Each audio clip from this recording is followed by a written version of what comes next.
Мен Атамбаевка кезинде айттым эле. Эл нааразы болуп атат дегени же муну камаганың эмес. Ошондой эле уурлар жаныңда жүрөт дагы, аларды камап атып, буларга жакшынакай кылып үй куруп берип атканыңда маселе болуп атат.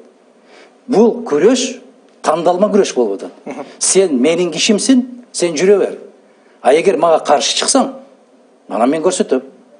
Ошондуктан жана Темир мырза айтып аткандай, жым-жырттык кайдан пайда болуп калды? Бир демилге көтөрүштү коркуп калды. Эмне үчүн коркуп калды?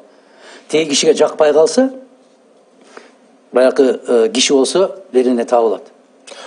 Бул көрүнүштү сиз айтып жатпайсызбы? Мурдагы бийлик учурунда башталган деп. Кайсы? Алмазбек Атамбаевдин учурунда туурабы? Бул эгемендүүлүк алгандан бери келатат. Бирок Бектур мырза сыяктуу саясий негизде камалдык деген адамдар бошотулуп жатпайбы? Ушул жылы. Эми караңыз, эртең бул кетет, башкасы келет дагы. Ошол сапарлар, Жантөре Сатыбалдиевдер чыгат дагы. Адилеттик орноду дейт. Түшүнүктүү. Эми койгула дейм, ошондойду койгула дейм. Өзүң чыгып алган болсоң адилеттүүлүк, башка бирөөнү отургузуп койгон болсоң жайладың. Андай болбойт.